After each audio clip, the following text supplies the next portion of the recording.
World leaders hope for a fresh start. China and Russia silent. In a failed breaking and entering, how Spokane police caught a wanted man across the state. Murrow News 8 starts now. From the Northwest Public Broadcasting Studios on the campus of Washington State University, this is Murrow News 8. Good evening. I'm Kylie Gibson. And I'm Andrew Bartline. Welcome to Murrow News 8. America has chosen Democrat Joe Biden as its 46th president.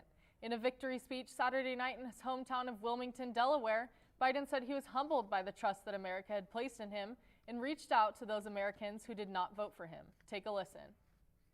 All those of you who voted for President Trump, I understand the disappointment tonight. I've lost a couple times myself, but now let's give each other a chance. Joe Biden notably served as a two-term VP under President Obama.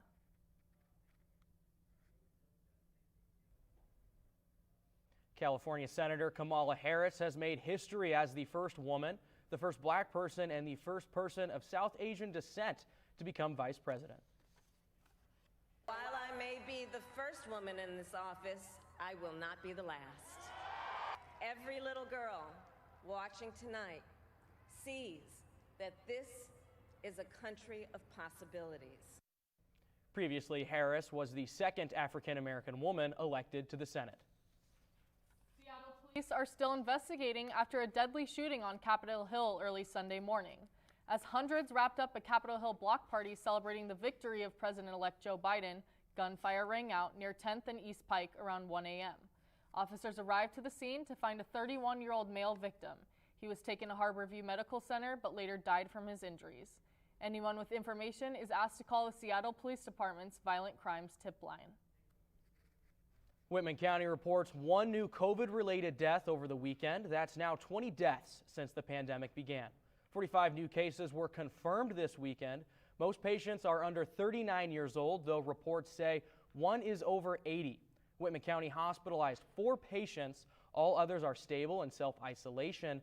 Cases are down almost 45% since the last 2-week reporting period. Pfizer says an early peek at its vaccine data suggests shots may be 90% effective at preventing COVID-19, indicating the company is on track. Pfizer Inc. did not provide any more details about those cases and cautioned the initial protection rate might change by the time the study ends. Even revealing such early data is highly unusual. Authorities have stressed it is unlikely any vaccine will arrive much before the end of the year. The Associated Press reports the White House Secretary for Housing and Urban Development, Ben Carson, tested positive for COVID-19 this morning. The Trump campaign watch party in the White House is suspected to have played a role. The event has been under scrutiny since President Trump's chief of staff, Mark Meadows, contracted the virus the day after the election. The AP says everyone attending the events tested in advance for the virus, and there was no social distancing and minimal mask wearing. KHQ in Spokane says a man faces charges for kicking down a family's front door at Kendall Yards. Spokane police say the family's mother heard a noise before finding a metal bar pressed through the jamb bursting open. Her husband chased the man all the way down to Maple Street Bridge. Police located and identified 36-year-old Kaylin Hendricks in the caged sidewalk. Police say Hendricks had a knife and admitted to the attempted break-in. He already had a warrant out for his arrest for failure to register as a sex offender. Hendricks is at Spokane County Jail on a $10,000 bond. Coming up, know who received a large donation from a local resident. And what you need to get through this frigid week. We'll be right back.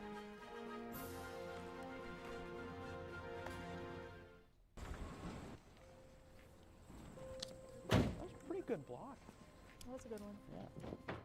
Dad, they took over my bedroom. Come on, come on.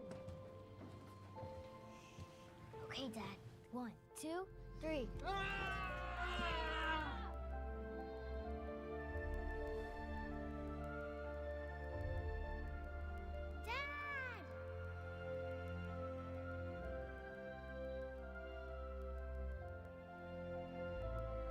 You saved me.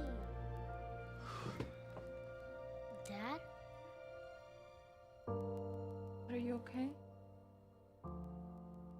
I'm fine, dear.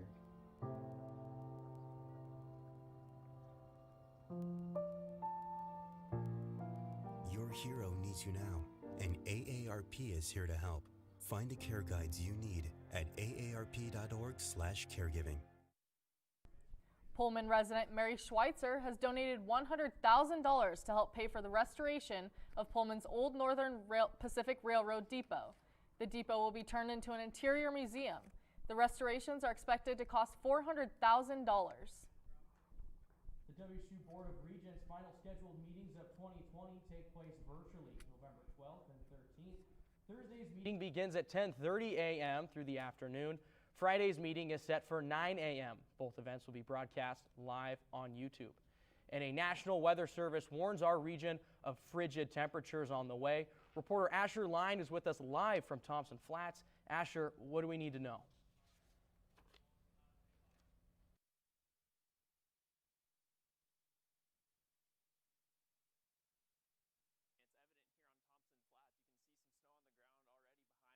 All the way down to the bottom of the hill. You can see all the sled marks from people as snow's been coming, but there's a winter weather advisory issued by the National Weather Service, and Pullman is expected to get about 3 inches of snow starting at 10 p.m. tonight.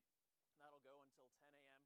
in the morning. Let me walk up and show you my phone here. If you're on the weather app on your phone and you go to Pullman, you click on this Learn More right here. It'll give you all the information you need to learn about the winter weather advisory.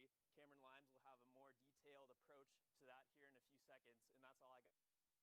From Thompson Flats, I'm Asher Line. Back to you guys in the warm studio. Thanks for that update, Asher. Now passing it over to Cameron Limes at our weather wall. Cameron.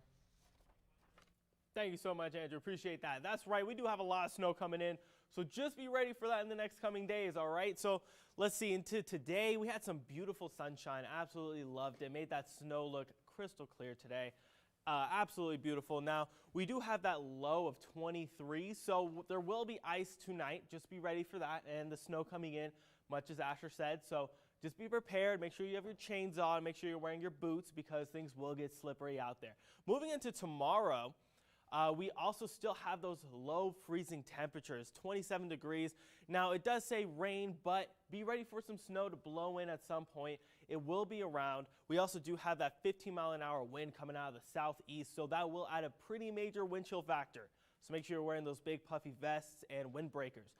Moving into our 5-day forecast right over here. Now, the entire week, it's looking like snow. We got snow Thursday through Saturday. So just be ready. All of these are still up in the air technically. We should expect snow. There is a pretty high percentage. Sunday, though, that's your day to go out, people. 32 degrees at its coldest, 54. It's going to be really nice. It's going to be lovely. Make sure that you're getting out and still enjoying the sunshine while you can because the sun is setting early and things are getting cold. So make sure you're out there and staying warm inside. Back to you guys at the desk. Coming up, a good, bad, and ugly win. And an update on Minshew when he could be back under center. Murrow News 8's Alex Biviano has your sports when we come back. This is the story of a boy who didn't talk for a long time. The boy liked things to always be the same. Any changes would scare and upset him. The unknown was an unfriendly place. The boy was very sensitive to lights and sounds. So he built secret hiding places where they couldn't get in. The boy didn't like looking people in the eye. He wasn't trying to be mean, it just made him feel uncomfortable. Sometimes he would flap his arms again and again. One day, I found out I have something called autism. My family got me help. Slowly, I found my voice and learned all the ways I could live with it better. Early intervention can make a lifetime of difference. Learn the signs at autismspeaks.org. Good evening, I'm Alex Biviano with your Murrow Sports Update. 16 players made their WSU debut Saturday, including 4 offensive starters and 4 defensive starters. Quarterback Jaden DeLora is the first true freshman to start at QB in the team's season opener in the history of WSU football. He also took home Pac-12 Freshman of the Week honors, according to Pac12.com. Coach Nick Rolovich is the first head coach since Bill Doba in 2003, with his coaching debut, and first as Warren Powers in 1976 to win his WSU debut on the road. The coach had this to say of the team's effort on Saturday.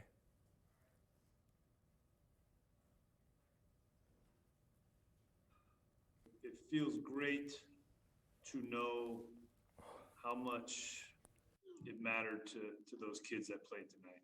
I mean, what they've been through since March, what we've been through, you know, with the guys having to step up, you know, they deserve this feeling, and I'm just honored to be a part of this group because they are a special group. WC takes on the 11th ranked Oregon Ducks at a fanless Martin Stadium Saturday as the Cougs look to go 2-0 to start the season. The Seattle Seahawks lost to the Buffalo Bills Sunday, bringing their division-leading record to 6-2. The Bills took an early 17-0 lead, and Seattle was simply unable to catch up. Russell Wilson threw for almost 400 yards once again, but he had also had 4 turnovers to pair with his 3 touchdowns. Seattle's defense continues to set records in ineptitude, as it's currently on pace to break the all-time mark for yards given up in a single season. Seattle looks to bounce back next week when they play the division rival LA Rams at the newly built SoFi Stadium in Los Angeles. Former WSU quarterback Gardner Minshew could miss his 2nd straight game Sunday due to a fractured finger. Jake Lutton, rookie out of Oregon State, is expected to fill in for Minshew once again. He went 26 for 38 with 300 yards, a touchdown, and an interception Sunday in Jacksonville's loss to the Houston Texans. This WSU campus is offering in-state tuition fees for students across the river. We'll be right back.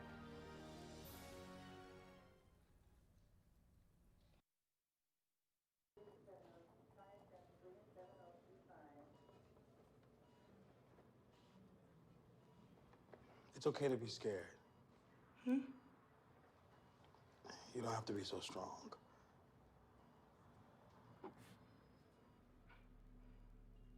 Strength is not optional.